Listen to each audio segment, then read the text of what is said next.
ஒளியாம் விரிவாராய் எளியோர் நெஞ்சந்தனியே. இயேசுவில் பிரியமுள்ள சகோதர சகோதரிகளே, நாம் இன்று நம் நாட்டின் பாரம்பரிய கலாச்சார விழாக்களில் ஒன்றான தீபாவளியை கொண்டாடி மகிழ இங்கே குழுமி இருக்கின்றோம். பழைய ஏற்பாட்டிலே ஒளி உண்டாக என்று கூறி தன்னையே இவ்வுலகிற்கு ஒளியாகிய இறைவன் இவ்வுண்மையை மறந்து நாம் இருள் பிடியில் சிக்கி தவித்த தருணத்தில் தம் ஒரே மகனை ஒளியாக இவ்வுலகிற்கு அனுப்பினார்.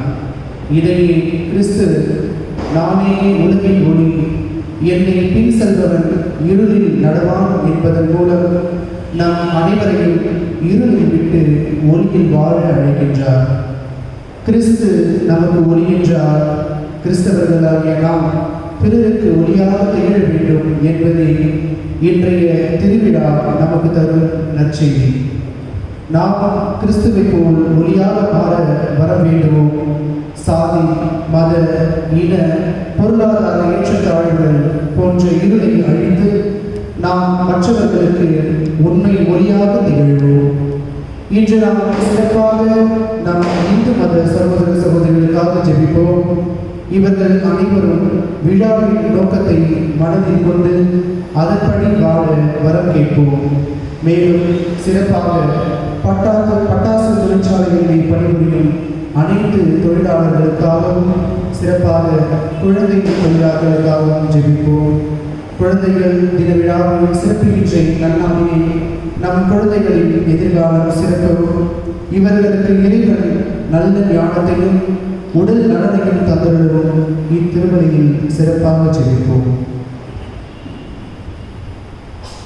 அன்பிக்க சகோதர சகோதரிகளே, நம்முடைய இந்து மத சகோதரர்கள் அனைவரும் இந்திய நாட்டில் மற்றும் வேறு இனங்களிலே இருக்கக்கூடியவர்கள் அனைவரும் தீபாவளி என்கின்ற விழாவை கொண்டாடுகின்ற இந்த நாளிலே நாம் இந்த உலகத்தினுடைய இருளை அகற்றுவதற்காக வந்த ஆண்டவர் இயேசு நாமே உலகின் ஒளி என்றார். அந்த உலகின் ஒளியாகிய இயேசுவுக்கு விழாவை இன்றைக்கு நாம் அனைவரும் கொண்டாடுகிறோம். அது மட்டுமல்ல, இது ஒரு தமிழர்களின் விழா.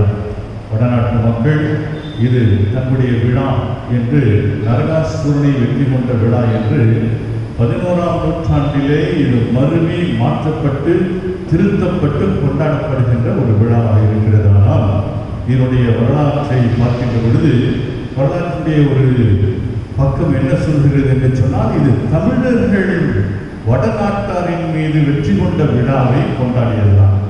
ராஜராஜ சோழனுடைய மகன் ராஜேந்திர சோழன் தமிழகத்தினுடைய மன்னனாக மட்டுமல்ல, இந்திய நாட்டினுடைய மன்னனாக ஏன் இலங்கை மற்றும் பல்வேறு அண்டை நாடுகளையெல்லாம் வெற்றி கொண்டு அவன் திரும்பி வந்த பொழுது அவனுக்கு விழா எடுத்தார்கள்.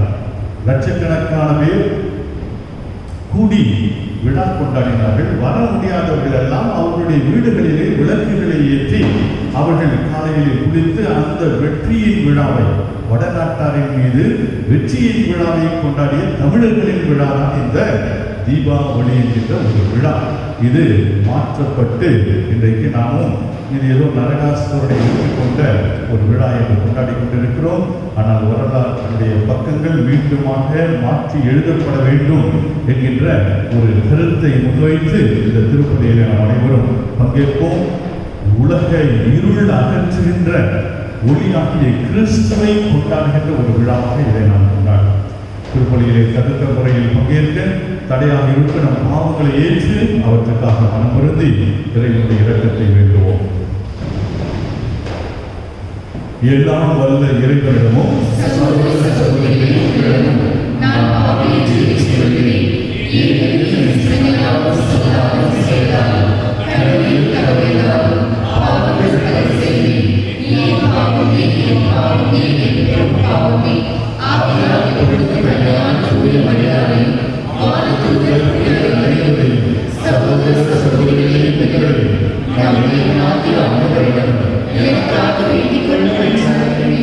எல்லாம் வல்ல இறைவன் நம் மீது இரக்கம் வைத்து நம் பாவங்களை எல்லாம் மன்னித்து நம்மை நிலைவாழ்வுக்கு அழைத்து செல்வாராக.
பாதைக்கு ஒளியும் அதுவே என்று திருவிவிலியம் கூறுவது போல இந்த வேளையிலே ஒளியின் திருநாளை கொண்டாடுகிற வேளையிலே இந்த குத்துவிளக்கு ஏற்றும் வழிபாட்டில் பக்தியோடு பங்கேற்போம்.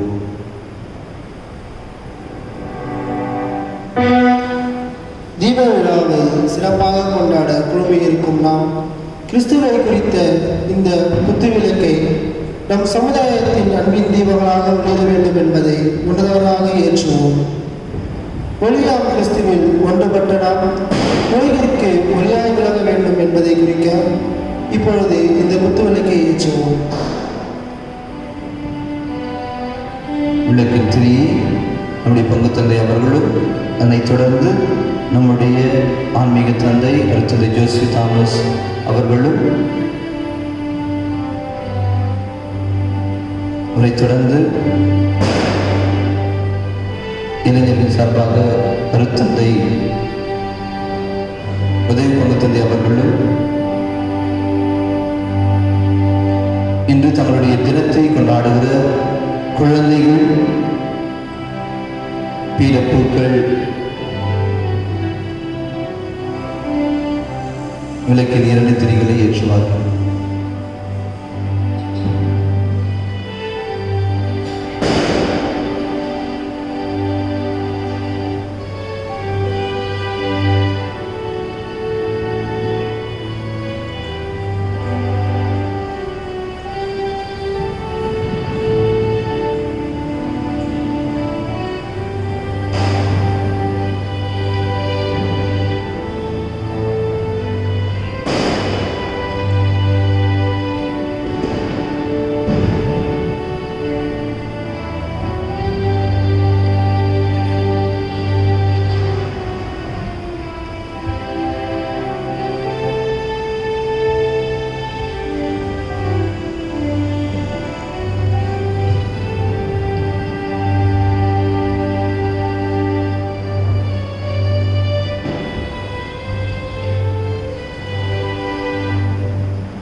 நம்பிக்கையாளரின் இதயங்களை நீ ஒளிவிக்கின்றேன்.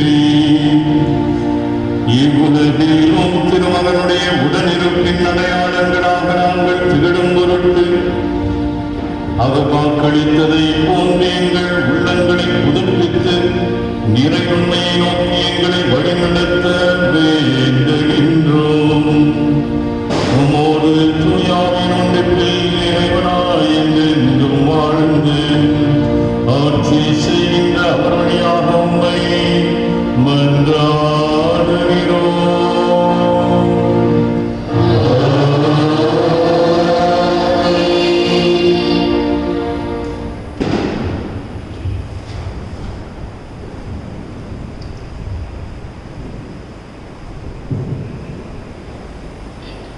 முதல் வாசகம். காரில் நடந்து வந்த மக்கள் பேரொளியை கண்டார்கள். இறைவாக்கினர் எசையா நூலிலிருந்து வாசகம். அதிகாரம் 9, இறைவசனங்கள் 1 முதல் 3 முடிய. முற்காலத்தில் செபுலோன் நாட்டையும் நப்தலி நாட்டையும் ஆண்டவர் அவமதிப்புப்படுத்தினார்.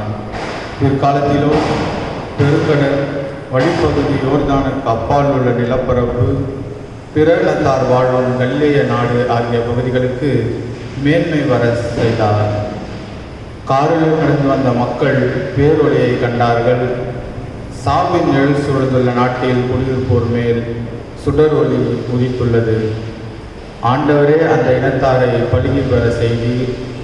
அவர்கள் மகிழ்ச்சியை மிகுதிப்படுத்தினீர். அறுவடை நாளில் மகிழ்ச்சியுறது போல் உம் திருமுன் அவர்கள் அகமகிழ்கிறார்கள். கொள்ளை பொருளை பங்கிடும்போது அக்களிப்பது போல் களி கூறுகிறார்கள். இது ஆண்டவர்களுடைய அருள்வாக்கு. நன்றி.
இரண்டாம் வாசகம். திருத்தூதர் அன்பு கொள்வோர் ஒளியில் நிலைத்திருக்கின்றனர். திருத்தூதர் யோவான் எழுதிய முதல் திருமுகத்தின் வாசகம், முதல் அதிகாரம், திருவசனங்கள் 5-7 மற்றும் 2ஆம் அதிகாரம், திருவசனங்கள் 7-10 முடிய. அன்பிற்குரியவர்களே, நாங்கள் அவரிடமிருந்து கேட்டறிந்து உங்களுக்கு அறிவிக்கும் செய்தி இதுவே: கடவுள் ஒளியாய் இருக்கிறார், அவரிடம் இருள் என்பதே இல்லை. நாம் இருளில் நடந்து கொண்டு அவருடன் நமக்கு நட்புறவு என்போம் என்றால் நாம் பொய்யர், உண்மைக்கேற்ப வாழாதவர் ஆவோம். மாறாக அவர் ஒளியில் இருப்பது போல் நாம் ஒளியில் நடப்போமானால் ஒருவரோடு ஒருவர் நட்புறவு கொண்டிருப்போம். மேலும் அவர் மகனாகி இயேசுவின் ரத்தம் எல்லா பாவத்தினின்றும் நம்மை தூய்மைப்படுத்தும். அன்பிற்குரியவர்களே, நான் உங்களுக்கு எழுதுவது புதியதொரு கட்டளை அல்ல, நீங்கள் தொடக்கத்திலிருந்தே பெற்றிருந்த பழைய கட்டளைதான் அது. நீங்கள் கேட்டறிந்த வார்த்தையாலே அப்பழைய கட்டளை இருப்பினும் நான் உங்களுக்கு எழுதுவது ஒரு புதிய கட்டளையே. அது புதியது என்பது கிறிஸ்துவின் வாழ்விலும் உங்கள் வாழ்விலும் விளங்குகிறது. ஏனெனில் இருள் அகன்று போகிறது, உண்மை ஒளி ஏற்கனவே ஒளிர்கிறது. ஒளி இருப்பதாக சொல்லிக்கொண்டு தம் சகோதர சகோதரர்களை வெறுப்போர் இருளில்தான் இருக்கின்றனர். தம் சகோதர சகோதரிடம் அன்பு கொள்வோர் ஒளியில் நிலைத்திருக்கின்றனர். இடறிவிழ வைக்கும் எதுவும் அவர்களிடம் இல்லை. ஆண்டவர் வழங்கும் அருள்வாக்கு. நிற்போம்.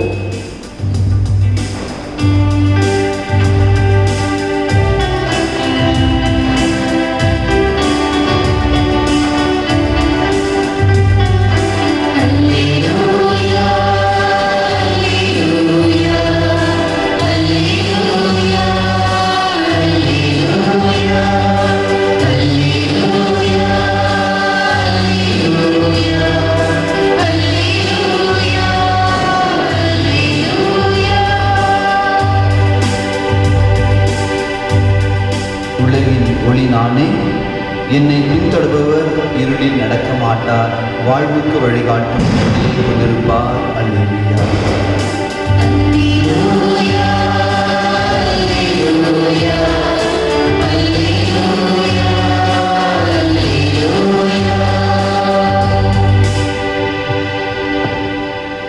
ஆண்டவர் உங்களோடு இருப்பாராக.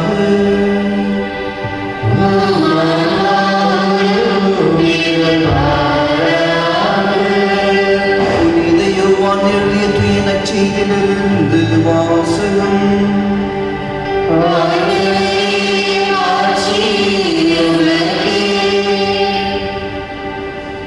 பகுதி 9, இறைத்திரு வசனங்கள் 1 முதல் 7 முடிய. அக்காலத்தில் இயேசு சென்று கொண்டிருக்கும் போது பிறவிலேயே பார்வையற்ற ஒருவரை கண்டார். ரபி, இவர் பார்வையற்றவராய் பிறக்க காரணம் இவர் செய்த பாவமா, இவர் பெற்றோர் செய்த பாவமா என்று இயேசுவின் சீடர்கள் அவரிடம் கேட்டார்கள். அவர் மறுமொழியாக, இவர் செய்த பாவமும் அல்ல, இவர் பெற்றோர் செய்த பாவமும் அல்ல. கடவுளின் செயல் இவர் வழியாக வெளிப்படும் பொருட்டே இப்படி பிறந்தார். பகலாய் இருக்கும் வரை என்னை அனுப்பியவரின் செயலை நாம் செய்ய வேண்டியிருக்கிறது. இரவு வருகிறது, அப்போது யாரும் செயலாற்ற இயலாது. நான் உலகில் இருக்கும் வரை நானே உலகின் ஒளி என்றார். இவ்வாறு கூறிய பின் அவர் தரையில் உமிழ்ந்து உமிழ்நீரால் சேர் உண்டாக்கி அச்சேற்றை பார்வையற்றோருடைய கண்களில் பூசி, நீர் சிலோவாம் குளத்துக்கு போய் கண்களை கழுவும் என்றார். சிலோவாம் என்பதற்கு அனுப்பப்பட்டவர் என்பது பொருள். அவரும் போய் கழுவி பார்வை பெற்று திரும்பி வந்தார்.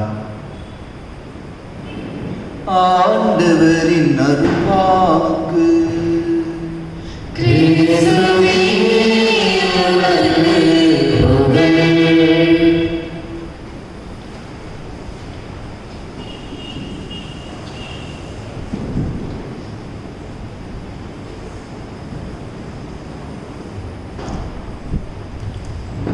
அன்புமிக்க சகோதர சகோதரிகளே, உங்கள் அனைவருக்கும் இனிய தீப திருநாள் வாழ்த்துக்கள். இதை நம்முடைய தாய் திரு அவையானது ஒளியின் திருநாளாக கொண்டாட அழைப்பு விடுகிறது. அது மட்டுமல்லாமல் இன்றைய நாளில் நாம் குழந்தைகள் தின விழாவை கொண்டாடுகிறோம். குழந்தைகள் தின விழா முன்னாள் பிரதமராக இருந்து இந்தியாவை சிறப்பாக வழிநடத்திய நேரு அவர்களுடைய ஜவஹர்லால் நேரு அவர்களுடைய பிறந்த நாளை இன்று குழந்தைகள் தின விழாவாக கொண்டாட அறிவுறுத்தி நாம் இன்று குழந்தைகள் தின விழாவை கொண்டாடி கொண்டிருக்கின்றோம். இந்த தீபாவளி ஒளியின் திருநாளுக்கும் நம்முடைய கிறிஸ்துவத்திற்கும் என்ன தொடர்பு என்பதை நாம் சிந்திக்க இன்று அழைப்பு விடுக்கிறோம். உங்கள் அனைவருக்கும் தெரிந்த தத்துவ ஞானி சாக்ரட்டிஸினுடைய முதல் சீடர் பிளேட்டோ. இந்த பிளேட்டோ அவர்கள் ஞானத்தை இந்த உலகிற்கு கொடுப்பதற்கு ஒரு ஓமையை சொல்லுகிறார். அந்த ஓமையினுடைய பெயர் allegory of the cave. Allegory of the cave என்றால் ஒரு குகையினுடைய ஓமை. ஒரு குகையை பற்றி ஒரு ஓமையை சொல்லுகிறார். அந்த குகையில் என்ன நடக்கிறது என்று பார்க்கும்போது குகை முழுவதும் இருளால் சூழப்பட்டிருக்கிறது. அந்த குகையில் பல மக்கள் இருக்கிறார்கள். அவர்கள் அனைவருமே சங்கிலியால் பூட்டப்பட்டிருக்கிறார்கள். கைகளும் கால்களும் சங்கிலியால் பூட்டப்பட்டிருக்கிறது. They are chained in the darkness என்று சொல்லப்படுகிறது. அப்படி இருக்கும் பொழுது அந்த இருளிலிருந்து அவர்கள் வெளியே வர வேண்டும். எப்படி இந்த இருளிலிருந்து அவர்கள் வெளியே வருவது? அவர்களுக்கு வேறு ஒரு உலகம் இருக்கிறது என்பதே தெரியவில்லை. ஆனால் அந்த குகையை தடுக்கின்ற ஒரு சுவர் இருக்கிறது. அந்த சுவரை தாண்டினால் அங்கு ஒளி இருக்கிறது. ஒளியின் மக்கள் இருக்கிறார்கள். ஒளியை அவர்களால் காண முடியும். ஆனால் யார் இவர்களை அந்த ஒளிக்கு அழைத்து செல்வது? ஒளிக்கு அழைத்து செல்ல வேண்டும் என்றால் அந்த ஒளியிலிருந்து ஒருவர் வந்து இவர்களுக்கு ஒளி என்கின்ற ஒரு உலகம் இருக்கிறது, நீங்கள் இருளில் இருக்கிறீர்கள், நீங்கள் இருளில் கட்டுண்டு இருக்கிறீர்கள் என்று சொல்ல வேண்டும். அப்படி சொல்லவில்லை என்றால் அந்த கட்டுண்டு இருக்கின்ற அந்த குகையில் இருளில் இருக்கின்ற மக்களுக்கு இதுதான் என்னுடைய தலையெழுத்து, இதுதான் என்னுடைய வாழ்வு என்று இறந்து விடுவார்கள் என்று சொல்லி இந்த சிறு ஓமையை அவர் சொல்லுகிறார். இந்த ஓமை வாயிலாக நமக்கு சொல்லப்படுகின்ற செய்தி என்ன என்று பார்க்கும் பொழுது, இந்த குகையில் இருக்கின்ற இருளானது நம்முடைய பாவத்தை குறிக்கிறது என்று புனித அகுஸ்தினார் இந்த ஓமையை அவர் மிக அழகாக சொல்கிறார். இந்த இருள் பாவம், இந்த இருளில் இருக்கின்ற மக்கள், பாவத்தில் இருக்கின்ற மக்கள், இந்த பாவத்தில் இருக்கின்ற மக்கள் இந்த அடிமை என்கின்ற சங்கிலியால் கூட்டப்பட்டிருக்கிறார்கள். பாவத்துடைய அடிமைத்தனத்தில் இருக்கிறார்கள். இந்த அடிமைத்தனத்திலிருந்து இவர்கள் வெளியே வர வேண்டும் என்றால் ஒளியின் மக்கள் வேண்டும், ஒளியிலிருந்து ஒருவர் வர வேண்டும். அதற்காக தான் நம்ம ஆண்டவர் இயேசு கிறிஸ்துவே ஒளியானவர் நம்மை நோக்கி வந்து நம்மை அடிமை என்கின்ற ஒரு பாவம் என்ற தலையிலிருந்து நம்மை மீட்க வல்லவராக இருக்கிறார். அதனால்தான் இன்றைய நற்செய்தியில் கூட படிக்கிறோம், நானே இந்த உலகின் ஒளியாக இருக்கிறேன், நான் இருக்கும் வரை இந்த உலகத்தில் ஒளி இருக்கும் என்று சொல்லி அந்த ஒளியை அகஸ்தினார் மிக அழகாக தெளிவுபடுத்துகிறார். அதனால்தான் நாம் இன்றைய நாளில் நம்முடைய திரு அவையானது இந்தியாவிற்கு இதை ஒளியின் திருநாளாக கொண்டாட அழைப்பு. அப்படி என்றால் நாம் புரிந்து கொள்ள வேண்டும், இயேசு இந்த உலகின் ஒளியாக இருக்கிறார். உலகிற்கு மட்டுமல்ல, இந்த பொருட்களுக்கு மட்டுமல்ல, நம்முடைய வாழ்விற்கு ஒளியாக இருக்கிறார். இயேசு 3 வார்த்தைகளை சொல்லி நானே அது என்று சொல்லுகிறார். அதில் முதலாவது நானே உலகின் ஒளி என்றும், நானே உண்மை என்றும், நானே வழி என்றும் சொல்லியிருக்கிறார். இந்த மூன்றுக்கும் நெருங்கிய தொடர்பு இருக்கிறது. இந்த 3ஐயும் நாம் பெற்றுக்கொள்ளதான் இந்த உலகில் நாம் ஒவ்வொரு நாளும் வைத்துக் கொண்டிருக்கோம். ஒளியில் இருக்க வேண்டும், ஒளியின் மக்களாக இருக்க வேண்டும், உண்மையின் மக்களாக இருக்க வேண்டும், நமக்கு நல்ல வாழ்வு கிடைக்க வேண்டும். இந்த 3ம் கிடைக்க வேண்டும் என்றால் நாம் இயேசுவை பெற்றிருக்க வேண்டும். அதுதான் இந்த திருநாளினுடைய முத்தாய்ப்பான ஒரு செய்தி. சென்ற ஆண்டு எல்லா மறை மாவட்ட குருக்களுக்கும் ஒரு தியானம் நடந்தது. அந்த தியானத்தில் போன வருடம் ஜூலை மாதம் அப்பொழுது அந்த தியானத்தில் ஒரு அருட்தந்தை வந்திருந்தார். அந்த அருட்தந்தையினுடைய பெயர் ஆண்டனி. அந்த அருட்தந்தைக்கு 2 கண்களுடைய பார்வை இல்லாதவர். மிக அற்புதமாக அந்த தியானத்தை வழிநடத்தினார். அந்த வழிநடத்தி கொண்டிருந்த பொழுது 3வது 4வது நாளில் அவருடைய பார்வையை பற்றி சொன்னார். அப்பொழுது அந்த பார்வையை பற்றி சொல்லும் பொழுது சொல்லுகிறார், எனக்கு இந்த பார்வை 12 ஆண்டுகளுக்கு முன்பாக போய்விட்டது. திடீரென்று என்னுடைய பார்வை மங்கிக் கொண்டே வந்தது. ஒரு நாள் எனக்கு சுத்தமாக தெரியாமல் போயிற்று. அனைத்து மருத்துவர்களையும் பார்த்தோம், உங்களுக்கு இனி பார்வை வராது என்று சொல்லிவிட்டார். ஆனால் அந்த அருட்தந்தை சொன்னது எனக்கு இன்னும் காதுகளில் ஒலித்து கொண்டே இருக்கிறது. எனக்கு 12 ஆண்டுகளுக்கு முன்பாக பார்வை திறன் சென்றது. இந்த உலகத்தை பார்க்க முடியவில்லை. ஆனால் என்னுடைய பார்வை போன பிறகு நான் இயேசுவை பார்த்தேன் என்று சொன்னார். 12 ஆண்டுகளுக்கு முன்பாக தான் நான் இயேசுவை பார்த்தேன் என்று சொன்னார். அப்படி என்றால் இந்த உலகத்தினுடைய ஒளியும் நம்ம ஆண்டவர் இயேசு கிறிஸ்துடைய ஒளியும் ஒன்று அல்ல. ஆண்டவரே ஒளியாக இருக்கிறார், நம்முடைய வாழ்வுக்காக இருக்கிறார், நம்முடைய சத்தியத்திற்காக இருக்கிறார். பல நேரங்களில் நம்முடைய வாழ்வு பாவத்தினால் சிக்குண்டு நம்முடைய கஷ்டங்களினால் எப்படி என்னுடைய வாழ்வு இருக்க போகிறது மிக அழகாக என்னை நற்செய்தியில் படித்தோம். இயேசு சொல்லுகிறார், என் பின்னே வருபவர் இருளில் நடக்க மாட்டார். இருள் என்பது குழப்பம், இருள் என்பது ஒரு துயரம்.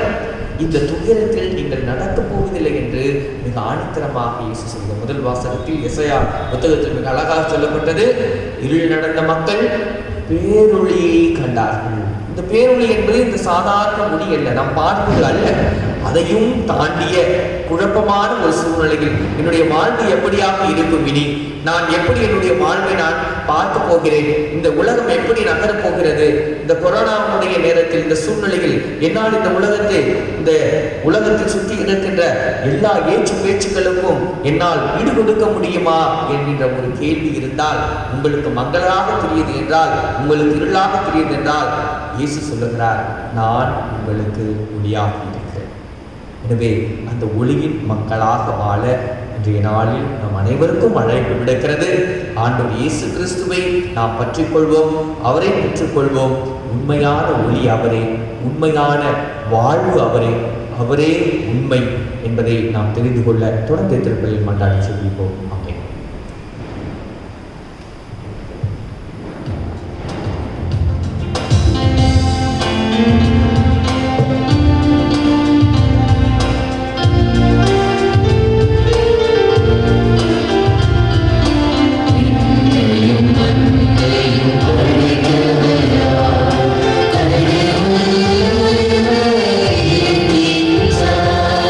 தந்தை மகன் தூய ஆவி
சகோதரர்களே, உலகின் ஒளி நானே.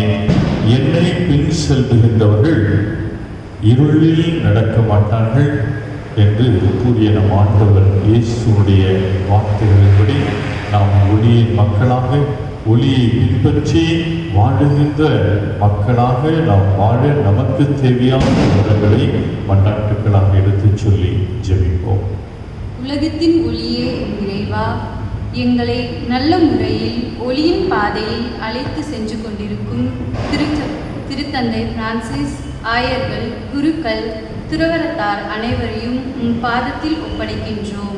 இவர்களுக்கு நீரே துணையாய் இருந்து துன்பங்களில் உம்மை காணவும் உணரவும் திருச்சபையில் மிக பொழிவுடன் பிரகாசமாய் நடத்தி செல்ல வேண்டும் என்று இறைவா உம்மை மன்றாடுகின்றோம். அனைவரையும் வெளிச்சத்தில் நடத்த வேண்டும் என்று தன்னையே அணைத்து அனைவரையும் ஒளியின் பிள்ளைகளாக வாழ வேண்டும் என்று எண்ணத்தோடு எங்களது சிறு பிள்ளைகளை அனைவரையும் உம் பாதத்தில் சமர்ப்பிக்கின்றோம். அவர்களை அன்பிலும் அறிவிலும் சிறந்து விளங்கவும், இவர்களுக்கு தங்கள் வாழ்க்கையில் உமது வழியில் செல்லவும் இவர்களுக்கு வேண்டிய ஞானத்தை தந்தருள வேண்டும் என்று இறைவா உம்மை மன்றாடுகின்றோம்.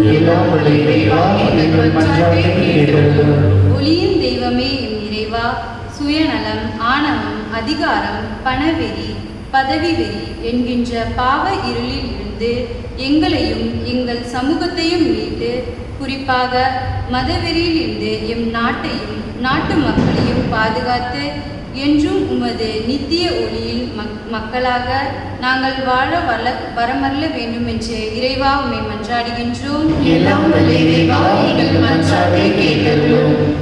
வாழ்வை அளிக்கும் வல்லவா, கொரோனா தொற்று கிருமியின் தாக்கத்தில் இருந்து எங்களை பாதுகாப்பே நல்ல உடல் சுகத்தையும் தந்தருள வேண்டும் என்றும், இத்தொற்று நோயால் பாதிக்கப்பட்டு இருந்து போனவர்கள் மற்றும் இத்தொற்றுக்கு எதிராக போராடி மறைத்த அனைத்து ஆன்மாக்காகவும் உமது புனிதர்களோடு இக்கூட்டத்தில் சேர்த்தருள வேண்டும் என்று இறைவா உம்மை மன்றாடுகின்றோம்.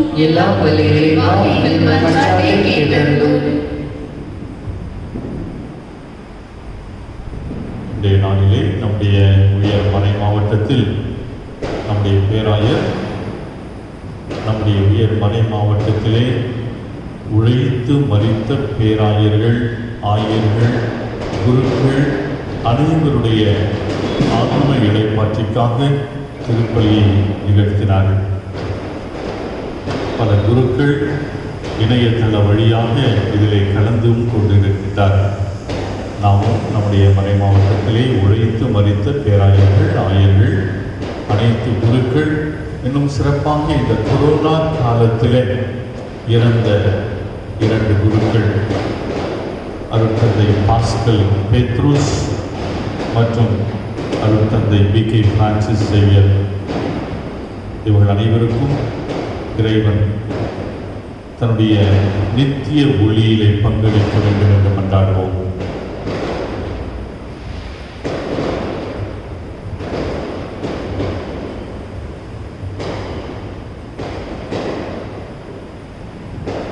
தந்தை இறைவா, இதோ இந்த குழந்தைகள் தின விழா மற்றும் தீபாவளி ஒளி விழாவை கொண்டாடுகின்ற இந்த நாளிலே நாங்கள் உங்களிடம் சமர்ப்பித்த இந்த வேண்டுதல்களையும் மன்றாட்டுகளையும் கனிவாய் கேட்டு அவற்றை எங்களுக்கு கருணையோடு நீர் அருள் புரிய வேண்டும் என்று எங்கள் ஆண்டவராகிய கிறிஸ்து வழியாக உம்மை மன்றாடுகிறோம். ஆமென்.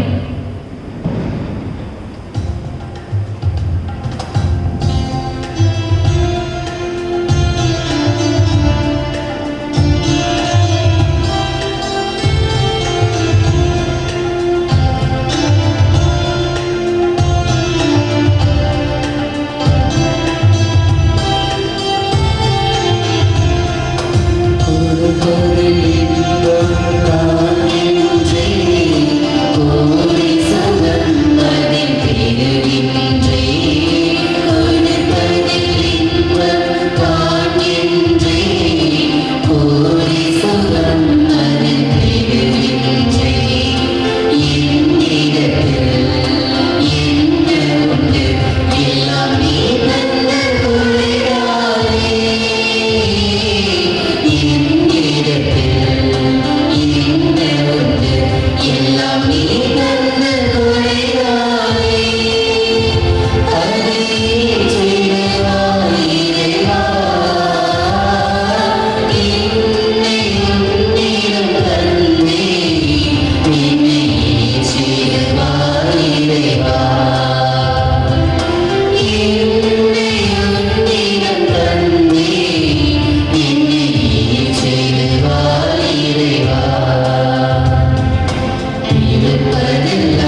அனைவரும் சேர்ந்து ஒப்புக் கொடுக்கின்ற இப்பலி எல்லாம் வல்ல தந்தையாகிய இறைவனுக்கு ஏற்றதாகும்படியாக கொண்டாடுவோம்.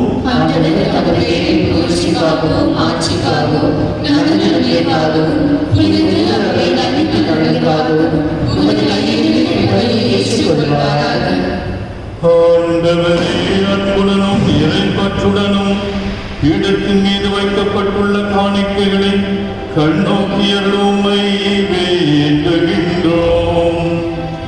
இப்பலியின் ஆற்றலால் உமது ஒளியின் சுடர் உலகை நிரப்பச் செய்வீராக.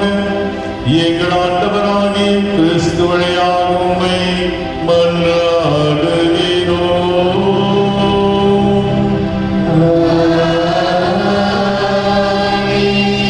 ஆண்டவர் உங்களோடு இருப்பாராக.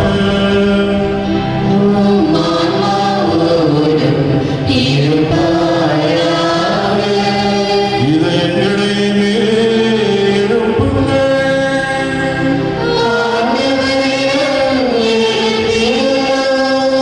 நம் இறைவனாகிய ஆண்டவருக்கு நன்றி கூறுவோம்.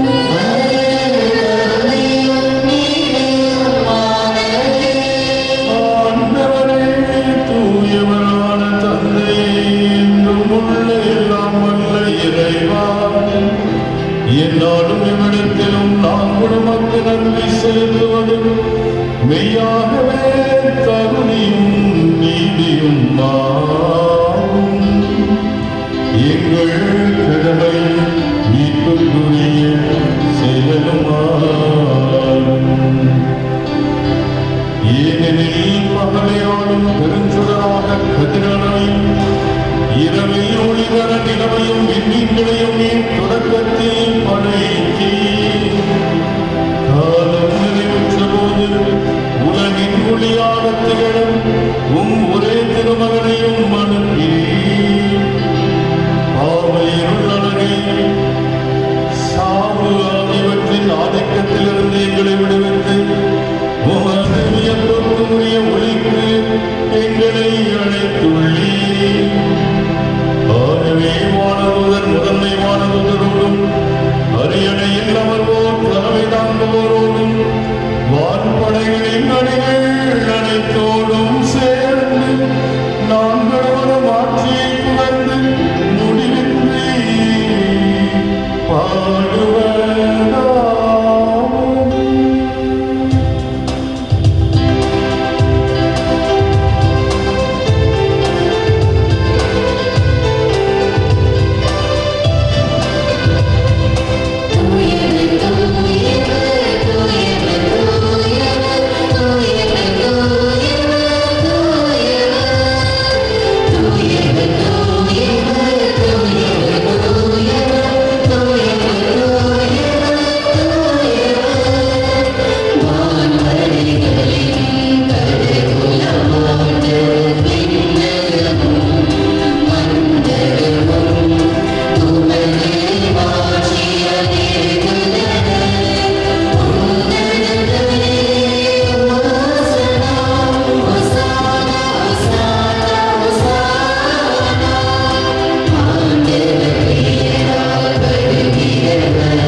ஆண்டவரே, நீர் மெய்யாகவே தூயவர், தூய்மை அனைத்துக்கும் ஊற்று. ஆகவே உம்முடைய ஆவியினை பொழிந்து இதோ இந்த எளிய காணிக்கைகளை தூய்மைப்படுத்த உம்மை வேண்டுகின்றோம். இவ்வாறு எங்கள் ஆண்டவர் இயேசு கிறிஸ்துவின் திருவுடலும் திரு இரத்தமுமாக எங்களுக்கு இவை மாறுபடவாக. அவர் பாடுபட மனமு வந்து தம்மை கையளித்த போது அப்பத்தை எடுத்து நன்றி செலுத்தி குடித்து அதை பெற்று தம் சீடருக்கு அளித்து கூறியதாவது, அனைவரும் இதிலிருந்து பெற்று உண்ணுங்கள், ஏனெனில் இது உங்களுக்காக கையளிக்கப்படும் என் உடல்.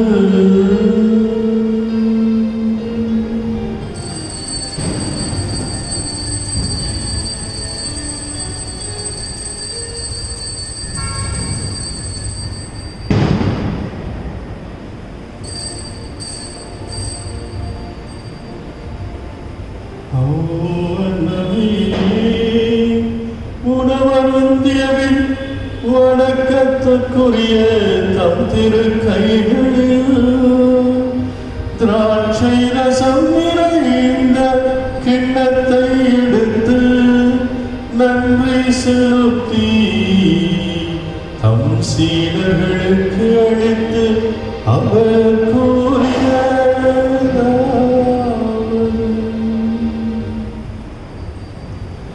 அனைவரும் இதிலிருந்து பெற்று பருகுங்கள், ஏனெனில் நீ புதிய நிலையான உடன்படிக்கைக்குரிய என் இரத்தத்தின் கிண்ணம், இது பாவ மன்னிப்புக்கென்று உங்களுக்காகவும் பலருக்காகவும் சிந்தப்படும். இதை என் நினைவாக செய்யுங்கள்.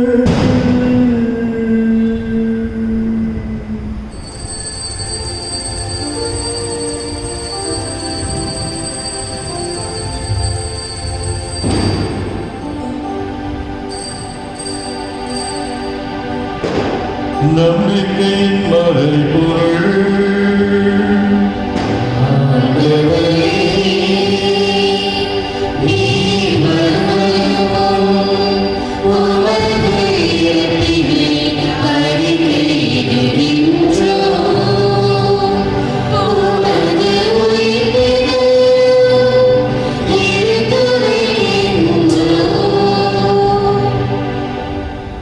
ஆகவே ஆண்டவரை, நாங்கள் கிறிஸ்துவுடைய இறப்பினையும் உயிர்ப்பினையும் நினைவு கூர்ந்து வாழ்வதற்கின்ற இந்த அப்பத்தையும் மீட்பளிக்கும் இந்த ஒரே கிண்ணத்தையும் உமக்கு நாங்கள் ஒப்புக் கொடுக்கின்றோம். உம் திருமுன்னே நின்று உமக்கு ஊழியம் புரிய தகுந்தவர்கள் என எங்களை ஏற்றுக்கொண்டே, எனவே உமக்கு நன்றி செலுத்துகிறோம். மேலும் கிறிஸ்துவனுடைய உடலிலும் இரத்தத்திலும் பங்கு கொள்ளும் எங்களை தூய ஆவியானவர் ஒன்று சேர்க்க வேண்டுமென உம்மை தாழ்மையுடன் மன்றாடுகின்றோம். ஆண்டவரே, உலகெங்கும் பரவியிருக்கும் உமது திரு அவையை நினைவு கூர்ந்தருளும். எங்கள் திருத்தந்தை பிரான்சிஸ், எங்கள் பேராயர் ஜார்ஜ் ஆண்டனி சாமி, எல்லா திருநிலையினர் ஆகிய அனைவரோடும் உமது திரு அவை அன்பில் நிறைவேறச் செய்கிறோம்.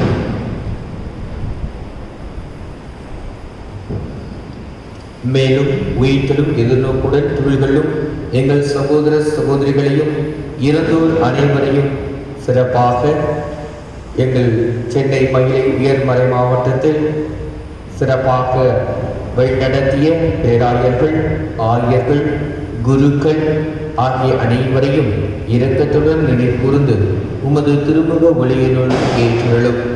எங்கள் அனைவர் மீதும் இரக்கமாயிரும். கடவுளின் கன்னித்தாயான புனித மரியா, அவருடைய கணவரான புனித யோசேப்பு, புனித திருத்தூதர்கள், இவ்வுலகில் உகந்தவராக இருந்தோர், எங்கள் பங்கின் பாதுகாவலன் புனித அபிலா தேசம்மாள் ஆகிய புனிதர்கள் அனைவருடனும் நாங்கள் நிலைவாழ்வில் பங்குகளும் தகுதி பெற்று உம் திருமகன் இயேசு கிறிஸ்து வழியாக புகழ் தீர்த்து பெருமருள உம்மை மன்றாடுகிறோம்.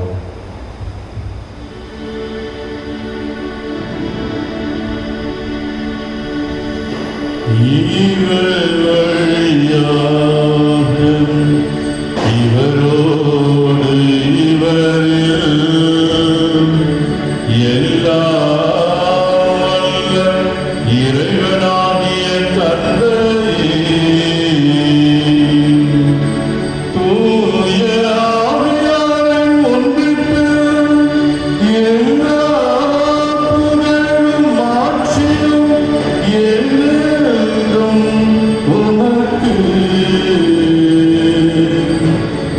உரியதே என்றென்றும் உமக்கு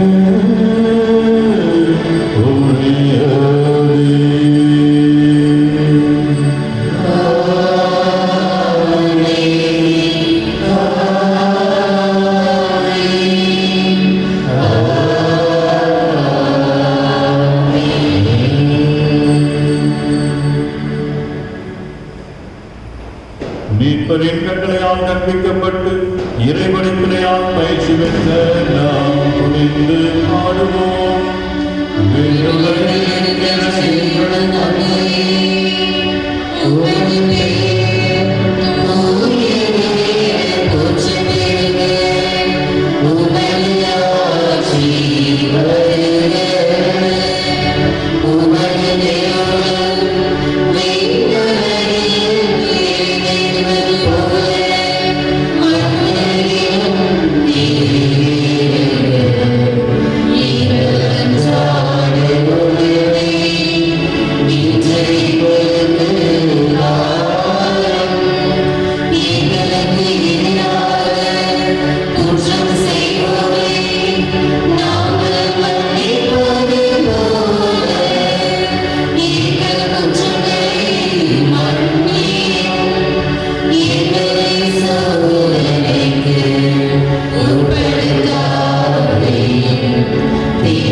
ஆண்டவரே, தீமை அனைத்திலும் இருந்தும் எங்களை விடுவித்து எங்கள் வாழ்நாளில் அமைதியை கனிவுடன் அருளோமை மன்றாடுகிறோம். உமது இரக்கத்தின் உதவியால் நாங்கள் பாவத்திலிருந்து எப்போதும் விடுதலை பெற்று யாதொரு கலக்கமுமின்றி நலமாய் இருப்போமாக. நாங்கள் எதிர்நோக்கி இருக்கும் பேரின்பத்திற்காகவும் எம் மீட்பராம் இயேசு கிறிஸ்துவின் வருகைக்காகவும் காத்திருக்கின்றோம். ஆண்டவரே இயேசு கிறிஸ்துவை அமைதியை உங்களுக்கு விட்டுச் செல்கிறேன், என் அமைதியை உங்களுக்கு அளிக்கின்றேன் என்றும் திருத்தூதர்களுக்கு மொழிந்தேன். எங்கள் பாவங்களை மாறாமல் உமது திரு அவையின் நம்பிக்கையை கண்ணோக்கி உமது திருவுளத்துக்கு ஏற்ப அதற்கு அமைதியையும் ஒற்றுமையையும் அளித்தருள்வீராக.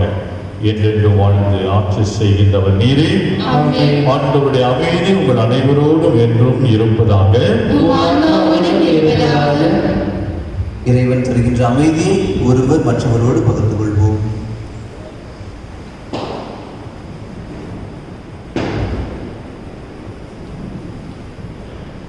உலகின் பாவம் போக்கும் இறைவனின் செம்மறியே, உலகின் பாவம் போக்கும் இறைவனின் செம்மறியே, என் மேல் இரக்கம் வையும். உலகின் பாவம் போக்கும் இறைவனின் செம்மறியே, எமக்கு அமைதி அருளும்.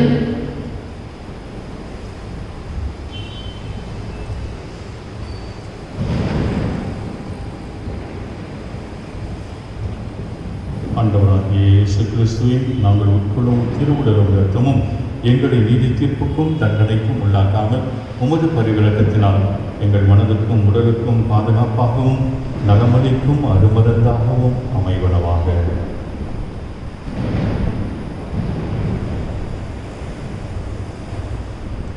இதோ இறைவனின் செம்மறி, இதோ உலகின் பாவங்களை எல்லாம் போக்க வந்தவர், பாவ இருளை அகற்றும் உலகின் ஒளி நானே என்று இந்த உலகத்திற்கு தன்னையே அறிமுகப்படுத்தி பறை சாற்றியவர்.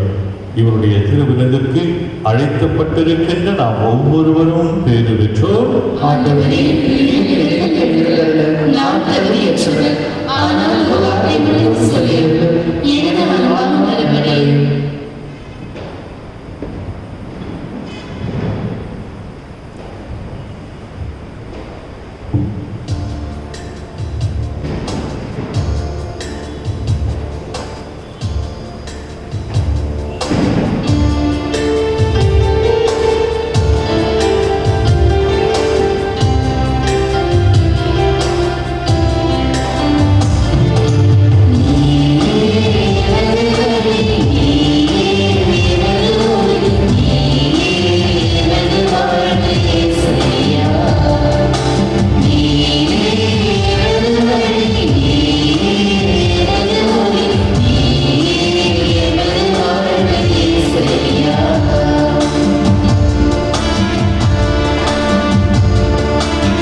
மறை மாவட்டத்திலே உழைத்து மரித்த பேராயர்கள், ஆயர்கள், அனைத்து குருக்கள் இவருடைய ஆன்ம இலைப்பாட்டிற்காக மன்றாடுவோம்.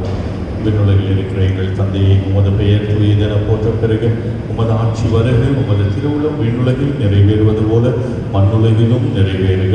எங்கள் அன்றாட உணவை இன்று எங்களுக்கு தாரும். எங்களுக்கு எதிராக குற்றம் செய்வோரை நாங்கள் மன்னிப்பது போல எங்கள் குற்றங்களை மன்னியும்.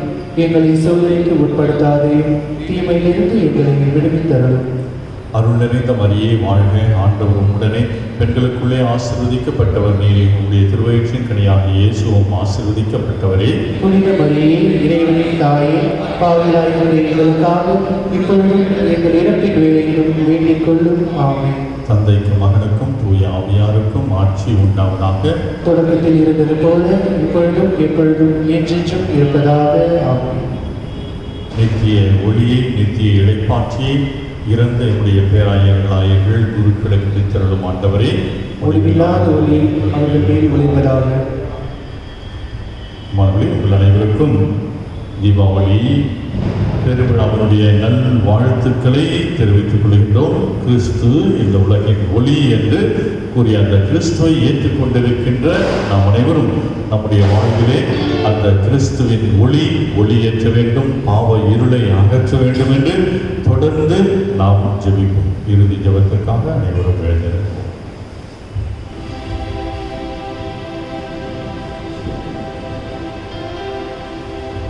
நன்றியுடன் மன்றாடுவோம். ஆண்டவரே, விண்ணக கொடைகளால் நீர் ஊட்டமளித்தவர்களுக்கு நம்பிக்கையின் ஒளியை வழங்கியருளும். அதனால் நிலைவாழ்வின் மங்கா ஒளி பகிர்ந்து கொள்ள எரியும் விளக்குகளோடு நாங்கள் தயாராயிருப்போமாக. எங்கள் ஆண்டவராகிய கிறிஸ்து வழியாக உம்மை மன்றாடுகிறோம்.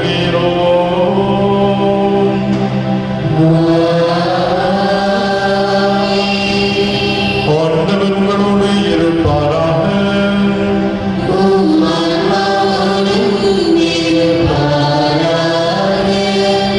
எல்லாம் வல்ல இறைவன் தந்தை, மகன், தூய ஆவி உங்கள் அனைவரையும் ஆசீர்வதிப்பாராக.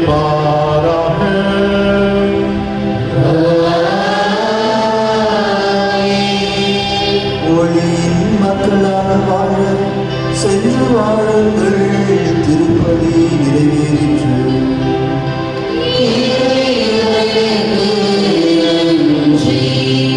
நாளை தினம் வழக்கம் போல எல்லா திருப்பலிகளும் நடைபெறும் என்பதை அறிவித்துக் கொள்கின்றோம்.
பரிசுத்த ஆவியின் பெயரால்